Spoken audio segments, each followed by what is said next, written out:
자, 오늘 주님께서 주신 말씀 누가복음 22장 66절로부터 71절까지 말씀입니다. 제가 읽도록 합니다.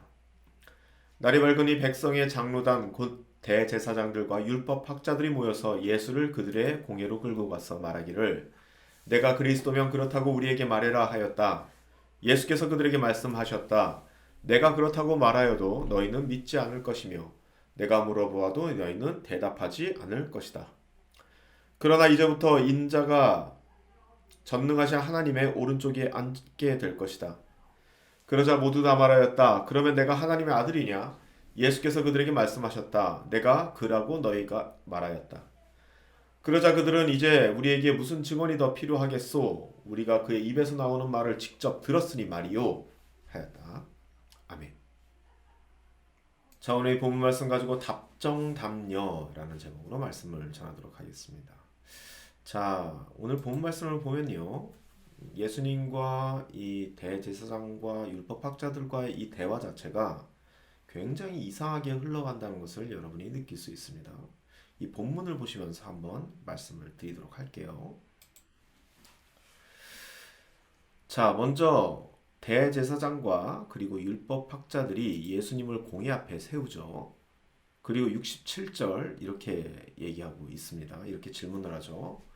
내가 그리스도면 그렇다고 우리에게 말해라. 이렇게 얘기하고 있죠. 그러니까 여기에 대한 예수님의 답은 이렇게 됩니다. 내가 그렇다고 말해도 너희는 믿지 않을 거다. 그리고 68절 그리고 내가 역으로 너희에게 물어봐도 너희는 대답하지 않겠지. 예, 이렇게 대답을 하시죠. 예수님의 이 대답은 질문의 의도와는 굉장히 다른 답변입니다. 자, 69절도 마찬가지입니다. 인자가 전능하신 하나님의 오른쪽에 앉게 될 것이다. 자, 이 말도 잘 보면요. 자, 얼굴 보면서 얘기할게요. 자, 이 말도 잘 보면 일단 예수님께서는 평소에 자주 자기 자신을 인자라는 말로 표현하셨는데요. 자, 그렇다면 우리는 먼저 이 인자라는 말이 무엇인지를 좀 알아봐야겠죠. 자, 인자는 말 그대로 son of man입니다. 이 말은 히브리 말로 벤 아담이라고 얘기하는데요. 말뜻 그대로 사람의 아들이란 뜻입니다. 사실 이 인자라는 말은요, 이 굉장히 복잡하다라고 하면 복잡할 수 있고요, 쉽다라고 하면 쉬운 말일 수 있습니다. 왜냐하면 이 본래 이 인자라는 말의 뜻은 이 전체 인류를 이루고 있는 각 개인을 가리키는 말인데, 그러니까 정말 코에 걸면 코골이, 귀에 걸면 귀걸이로 쓰일 수 있는 말이기 때문에 복잡한 겁니다. 하지만 구약의 이 예언서 전통으로 본다면 그 안에서는요, 이 인자라는 말이 메시아와 거의 동일한 의미로 사용되고 있습니다. 그래서 오늘 69절에서 예수님께서 쓰신 그 용례가 바로 이 예언서의 전통에 근거한 의미인 거죠. 즉 여기서 인자라는 말은 메시아라는 의미로 사용되고 있는 겁니다. 자, 그럼 본문을 다시 한번 들어가 볼게요. 자, 그렇다면 예수님께서 69절에서 예수님께서 스스로 자신이 메시아라고 표현한 것일까요? 네, 그렇게 얘기할 수 있겠죠. 하지만 자세히 보면은 그것을 딱 나다 이렇게 얘기하시면서 특정 짓지는 않으셨습니다. 특정하지 않는 이유는 67절, 68절과 같은 이유에서 그런 거죠. 즉, 대놓고 내가 메시아라고 해도 너희는 나를 죽일 것이고 내가 메시아가 아니라고 해도 결국은 나는 죽게 될 것이다 라는 것을 얘기하고 있는 겁니다. 예수님께서는 이전부터 인자는 고난을 받고 죽임당할 것이라고 말씀해 오셨으니까요. 자, 그래서 그들은 예수님에게 이렇게 되묻는 겁니다. 70절 말씀이죠. 그럼 너가 지금 하나님의 아들, 즉 메시아라고 말하는 것이냐? 이렇게 말하고 있죠. 자, 예수님께서 확실하게 답을 안 하셨으니까 확인 사살을 하려고 하는 겁니다. 자, 그래서 예수님께서 이렇게 말씀하시죠. 내가 그 인자라고 너희가 그렇게 말했다. 이렇게 대답을 하는 겁니다. 즉, 예수님 자신이 내가 말한 것이 아니라 너희가 그렇게 말했다고 얘기하고 있는 겁니다. 자, 다시요. 예수님의 대답은 너희가 지금 나에게 그렇게 얘기하고 있지 않느냐라고 말씀하시는 겁니다. 이게 중요합니다. 예수님이 그렇다라고 얘기한 게 아니라 지금 나를 신문하고 있는 너희가 그렇게 지금 얘기하고 있지 않느냐 이렇게 말씀하셨다는 거예요. 자, 이게 정말 중요해요. 자, 그런데 우리 다 같이 결론을 다시 보죠. 자, 71절 말씀인데요. 그 사람들이 이렇게 얘기합니다. 이제 우리에게 무슨 증언이 더 필요하겠소? 우리가 그의 입에서 나오는 말을 직접 들었으니 말이요. 자, 이렇게 얘기하고 있다는 것이죠. 여러분, 이게 무슨 말입니까? 여러분, 예수님은 그렇게 말씀하신 적이 없습니다. 그런데 이 결론은 어떻게 되냐면은 너희가 그렇게 얘기했다라고 얘기했는데 결론은 희한하게도 예수님께서 그렇게 말했다라고 끝나고 있습니다. 더 놀라운 것은요. 제 말씀 다시 한번 빌게요. 더 놀라운 것은 예수님께서 하지도 않은 말이 예수님께서 죽게 되는 증거가 되었다는 겁니다. 그래서 이렇게 얘기하죠. 우리가 그의 입에서 나오는 말을 직접 들었으니까 이렇게 지금 얘기하고 있거든요. 우리에게 무슨 증언이 더 필요하겠냐? 이렇게 지금 얘기하고 있는 거죠. 자, 이상하죠? 그런데 정말 이상한 건 아닙니다. 사실 이러한 상황들은 우리 주변에 굉장히 많이 일어납니다. 특별히 사회생활을 오래 하신 분들은 이걸 잘 알고 있습니다. 이런 상황이 어떤 상황인지 말이죠. 바로 이런 상황은 답을 정해놓고 대화와 토론이나 논쟁을 하는 상황입니다. 정해놓았으니까 그냥 그 정해놓은 대로밖에 갈 수가 없습니다. 성경에는 생각보다 이러한 장면들이 굉장히 많이 나옵니다. 특별히 예수님을 전하면서 여러 가지 고난과 환난을 겪는 정말 정의롭게 살려고 애를 쓰고 있는데 그 정의로움 때문에 어려움을 당하는 사람들, 이러한 사람들이 정해놓은 답 안에서 굉장히 고전하는 모습들, 그리고 심지어는 비극적인 결말을 맞이하는 모습들도 나옵니다. 대표적인 것이 사도행전에 나온 스데반의 이야기죠.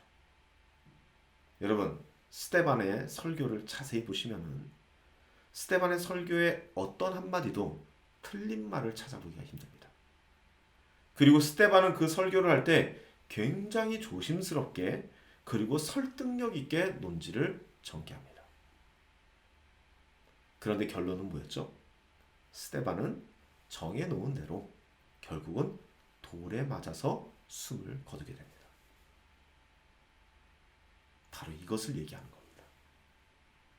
여러분, 정해놓은 상황, 답을 정해놓은 바로 그 상황에서는 내가 아무리 아름다운 말을 할지라도, 그리고 내가 아무리 설득력 있는 말을 할지라도 결코 받아들여지지 않습니다.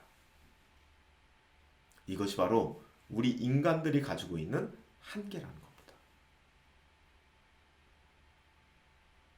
여러분, 우리가 이 한계를 인식한다면은 그 한계를 내 자신에도 적용할 수 있고, 그리고 어떠한 상황에서 내가 설득당하는 그 상황 안에서 그 사람이 나에게 보여주는 그런 그 연설의 스킬 아니면은 설득의 스킬들을 우리들이 발견해낼 수 있습니다.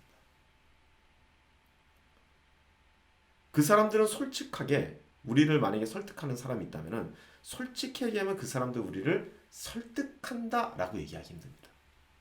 설득한다기보다 내가 설득당하고 싶은 것이죠.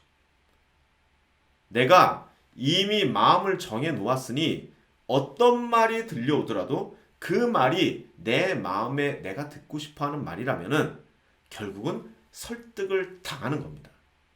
그리고 설득을 당했기 때문에 내 인생의 은인이라 생각할 때도 있고 내 인생에 엄청난 전환점을 주었다라고 우리가 착각을 하면서 어떤 한 사람을 또 졸졸 쫓아다니고 이런 경우도 있다는 것이죠. 여러분, 우리를 미혹하는 사람들이 이 인간이 가지고 있는 허점을 우리가 알고 있다면은 우리를 미혹하려고 하는 사람들이 그 방법을 쓰지 않을까요? 당연히 그 방법을 쓰겠죠.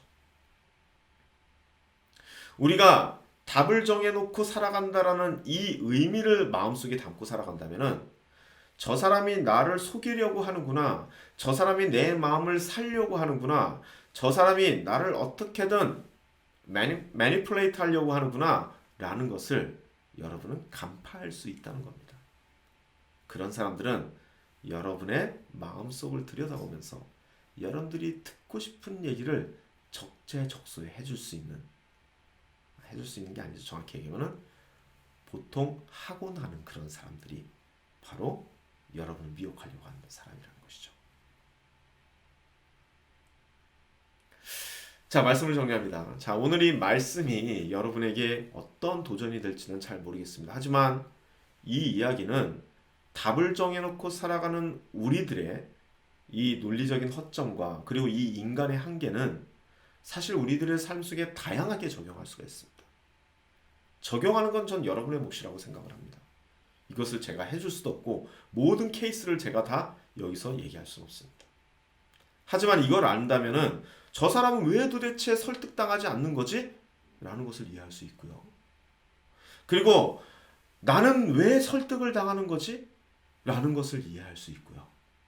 더 나아가서 결국은 설득을 당하는 바로 그 구조 자체가 그것을 받아들이는 사람의 입장이고 집행하는 사람의 입장이라는 것을 우리가 알게 된다면은 내 마음가짐을 고쳐먹고 그리고 내 자신을 개조하면서 네 상황을 내 주변에 있는 환경과 이 상황을 변화시킬 수도 있겠구나라는 그 생각까지 여러분이 도달할 수 있을 겁니다. 한번 생각해 보시기 바랍니다. 저는 오늘 이 예수님의 이 본문이 단순히 예수님의 고난을 표현하기 위해서 이 누가복음 이 말씀 속에 들어가 있다고 생각하지 않습니다. 사실 이 본문은 돈 문제보다도 훨씬 복잡하고 어려운 사람의 문제를 이야기하기 위해서 들어갔다라고 저는 믿는 사람입니다.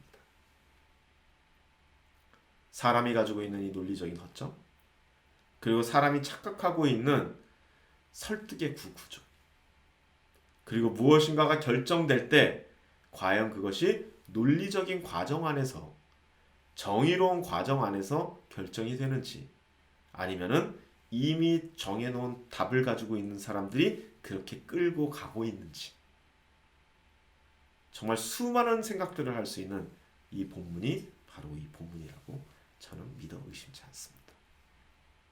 앞으로도 이러한 이야기들은 계속 나올 겁니다. 예수님은 그의 고난을 통하여서 우리 인간들이 어떠한 존재인지를 낱낱이 분해하고 제시하고 그 모든 가면들을 하나씩 벗기십니다. 그 안에는 배신도 있고 배반도 있고 무논리도 있고 그럴듯하게 보이는 명분이라는 것도 있고 그 인간들이 만들어 놓는 그 수많은 옳지 않은 방법들, 정의롭지 못한 방법들, 그리고 너무나도 복잡하고 미묘한 인간들의 문제들이 드러나게 될 것입니다. 그것을 하나하나 살펴보면서 인간이라는 존재에 대해서 조금이라도 더 이해를 할 수 있는 저와 여러분이 되시기를 간절히 소망합니다. 기도하시겠습니다. 아버지 하나님, 어떻게 보면 우리 모두는 답정남녀일 것입니다. 이미 답을 정해놓고 살아가는 우리들입니다. 그렇기 때문에 나에게 정말 필요한 말을 해주는 사람의 이야기를 듣기보다는 내가 원하는 말을 해주는 사람들의 이야기를 듣고 그들을 은인이라고 얘기하는 사람들입니다. 그러니 이 성경 말씀이 우리들 머릿속에 들어올 리가 없습니다. 이 성경은 참으로 우리들을 위한 말인데 듣고 싶어하는 것만 듣길 원하고 이미 답을 정해놓고서 질문하는 우리들이 어떻게 그 하나님 안에서 온전한 이야기를 들을 수 있겠습니까? 우리의 이 태도 잘 적용만 한다면 우리는 속지 않고 살아갈 것이고 속더라도 대비를 할 수 있을 것이고 그리고 우리들 스스로가 사람들을 대하면서 대화를 이끌어 나갈 때 어떠한 방법으로 하는 것이 하나님께서 원하시는 방법인지를 생각해 볼 수 있을 겁니다. 그렇게 깊은 사색과 그리고 생각을 통하여서 더욱더 성숙해질 수 있는 우리 드림교회 지체를 될 수 있도록 축복하여 주옵소서. 예수님의 이름으로 기도드립니다. 아멘. 다 같이 기도하시겠습니다.